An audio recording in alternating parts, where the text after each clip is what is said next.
Assalamualaikum warahmatullahi wabarakatuh. Kembali lagi di channel Ngaji Akhir Zaman. Di video kali ini kami akan membagikan ceramah Gus Baha yang membahas tentang pentingnya selalu berbuat baik kapan saja dan di mana saja. Untuk lebih jelasnya, mari kita simak videonya sama-sama. Sekian dari saya. Wassalamualaikum warahmatullahi wabarakatuh. Salam NKRI. Babu nafil ibad bikulil bilad. Bab seseorang harus manfaat kapan saja dia berada. Itu terus beliau qala ta'ala wa ja'alani mubarakan ainama kuntu. Ciri utama para nabi itu ngendikan wa ja'alani mubarakan ainama kuntu. Saya dijadikan di mana-mana itu berkah. Jadi seseorang hidup harus di mana-mana manfaat. Terus ketika beliau ngendikan babun la yutrakul haqqu li ajril batin, bahwa kebenaran tidak boleh ditinggalkan hanya karena ada banyak kebatin. Beliau terus ngendikan inna sofal marwata min sya'airillah faman hajjal baita wa atamara fala junaha alai ajat tawafa dihima.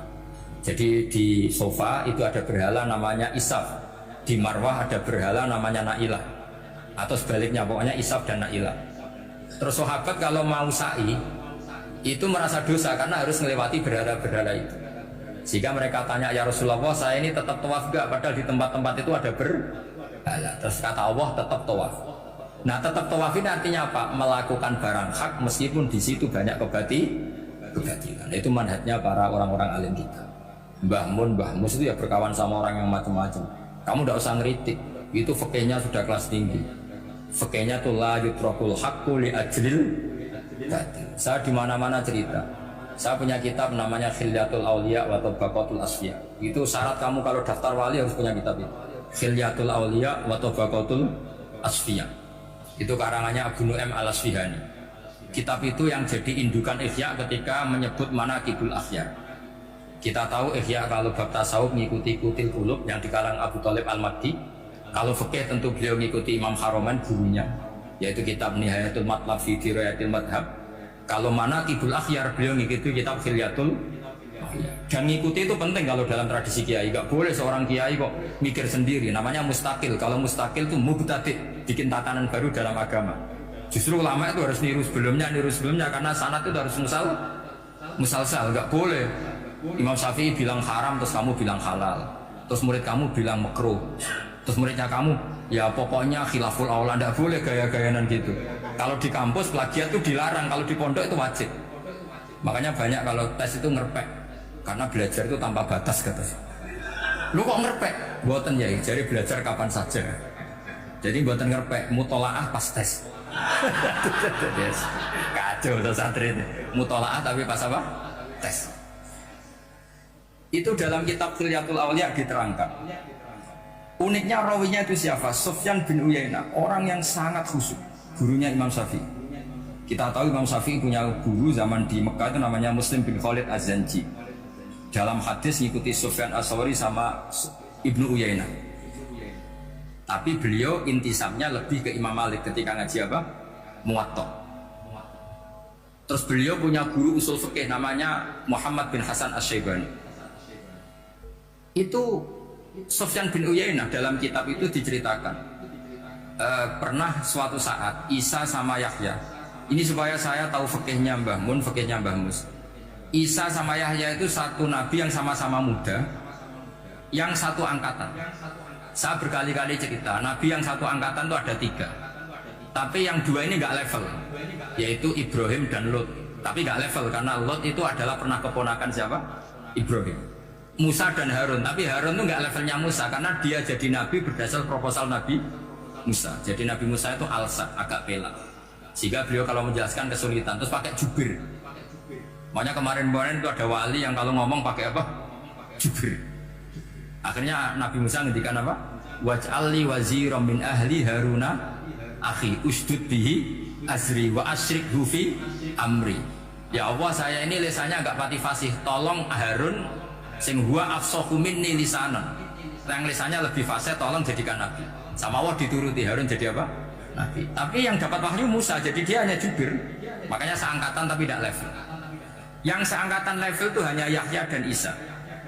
Nabi Isa kita tahu berstatus wa yukallimun nasa fil mahdi wa kahla. Jadi mulai kecil sudah pinter. Nabi Yahya ya gak kalah keren. Ya Yahya khudil kitab bi quwwah wa atainal hukma sabiyya. Ketika kecil sudah pinter. Jadi ini rivalitas dalam ilmu. Makanya khilaf itu penting. Jangan gontok-gontokan berarti ora tau ngaji. Khilaf itu penting.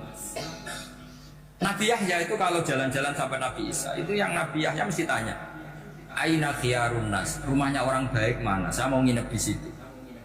Mesti tanya gitu kalau di satu perkampungan yang beliau-beliau sedang jalan-jalan. Tapi kalau Nabi Isa tanyanya aneh, aina syirarun nas, wong sing elek-elek manggone nang ndi?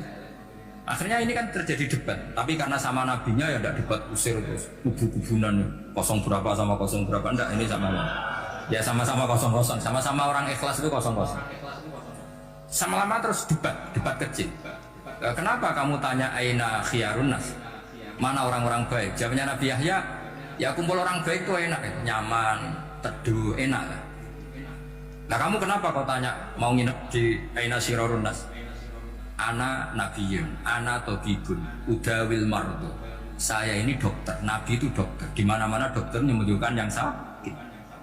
Kalau Anda peneliti penyakit, cari daerah yang banyak endemik penyakit apa yang daerah sehat? Daerah yang kena endemik penyakit. Tapi problemnya Anda sendiri berpenyakit dan kalau ke situ tambah nemen. Ya sama, kalau kamu kira-kira tidak kuat ya jangan kumpul orang yang seperti itu. Kamu tidak kuat kan, malah katut. Tapi fikih-fikih kiai-kiai kita, guru-guru kita, berteman orang macam-macam tenang saja. Karena mereka kekuatan kesalehannya sudah absolut, sudah kuat sekali. Ya tentu bi'aunillah wa bitaufiq. Sehingga kamu tidak usah meki para guru-guru kita. Saya pernah didhawuhi Mbah Mun. Ya Jom ya aku wis ketemu Megawati. Piye-piye Indonesia kudu damai. Engko nak tukaran yo repot. Jane yo piye aku yo kiai. Artinya beliau harus ketemu karena untuk supaya Indonesia itu damai. Beliau anggap saja makili religius, Bu Mega makili apa? Nasional. Dan Indonesia damai itu kalau ada kerjasama antara kaum nasionalis dan kaum apa? Religi. Jadi yang namanya damai itu penting sekali. Sampai Rasulullah itu pernah berdamai sama orang yang jelas-jelas kafir. Apalagi Indonesia belum sampai seperti itu. Yaitu kita tahu dalam Sulh Hudaybiyah, Nabi berakad damai sama Suhail bin Amr, padahal kafir. Nah, kalau kamu Qurannya sudah seperti itu, maka Quran itu punya kekuatan yang luar biasa. Ketika Sayyidina Ali konflik sama Sayyidina Muawiyah itu dirumuskan kita berdamai. Setelah kita berdamai, terus ada pertanyaan begini. Lalu orang yang sedang konflik itu nak ketemu raine wis ra seneng. Ning dinggon jenenge konflik ketemu raine wis ra seneng. Oke, kita pakai mediator, kata Sayyidina Ali. Akhirnya Sayyidina Ali pakai mediator, Muawiyah pakai mediator. Terus orang Khawarij bilang, dalilnya apa mediator itu? Enggak ada Qur'annya. Itu orang Khawarij. Sama enggak usah tanya, kalau orang sekarang yang apa Gus? Wah itu mari fitnah, itu provokator berarti tanya gitu. Singkat cerita terus Sayyidina Ali itu agak marah karena beliau terbentuk oleh Quran. Itu spontan Sayyidina Ali baca ayat wa in khiftum shiqaqa bainihima fab'athu hakaman min ahli wa hakaman min ahliya. Jika suami istri menghadapi konflik, di mana-mana konflik roh raine kan gak senang, maka yang keluarga lelaki kirim mediator, yang keluarga perempuan kirim. Terus dari Sayyidina Ali, wa ummatu Muhammad a'dhamu min amri rajulin wa imra'atin. Umatnya Muhammad lebih serius ketimbang urusan lelaki dan perempuan. Wong suami istri saja kalau konflik butuh mediator, apalagi hadhil Segampang itu mereka istidlal. Jadi mediator dalilnya mana ya? Dalilnya wa in khiftum shiqaqa bainihima fab'atsu hakaman min ahli wa hakaman min ahli. Dulu Quran itu seperti itu. Ya sekarang problemnya Quran itu tidak dikaji seperti itu, sehingga fasihul ibarat atau fasihul akli atau balaghatut ta'aqqul itu enggak ada. Makanya saya ini pengagum kitab Ibnu Hajar al-Asqalani yang nyari Bukhari. Kata Ibnu Hajar al-Asqalani, termasuk mukjizatnya Quran adalah al-iltizat al-aqli. Akal itu menjadi nyaman. Itu uniknya yang dicontohkan seperti ngaji saya malam ini. Misalnya Allah ngendikan am khuliqu min ghairi syai'in, yang namanya maujudat tentu diciptakan sesuatu yang maujud. Karena akal akan tersiksa ketika dicekoki gini, hadhil maujudat khalaqahal adam. Tersiksa enggak akal kamu sebagai orang waras dicekoki pikiran hadhil maujudat khalaqahal Adam. Ini maujudat disebabkan oleh ketiadaan. Mesti kowe ra iso turu. Barang ra ono iso gawe iku piye? Nah ini yang dimaksud dalam ilmu tasawuf ala bidzikrillah tatmainnul qulub. Jadi cara tenangnya hati itu macam-macam. Nak wong toreko ya wong kon wiridan. Nak koyo kula rada ahli akal, wis meneng. Alhamdulillah di pangeran sing wujud. Berarti hadil maujudat khalaqahal maujud. Berhubung maujud ini pencipta berstatus super. Super itu dalam agama disebut wajibul wujud atau musabbibul asbab atau kausa primamboh lah sauni-uni. Sing penting itu ora hadil maujudat khalaqahal. Makanya kata beliau, Nabi itu bukan sekedar jamal suratan, ganteng secara perawakan, secara fisik enggak, tapi juga Nabi punya jamalul akal. Akalnya itu nyaman. Yaitu kita disuruh iman dengan sesuatu yang memang kita nyaman. Seperti kita disuruh iman bahwa alam ini diciptakan oleh Allah, oleh al-mawjud yang super. Kan terus nyaman. Coba kalau kamu diajarin Islam, alam ini yakini yang menciptakan adalah ketiadaan. Oh, kamu kuliah sampai profesor sampai dokter pusing, ini ajaran apa?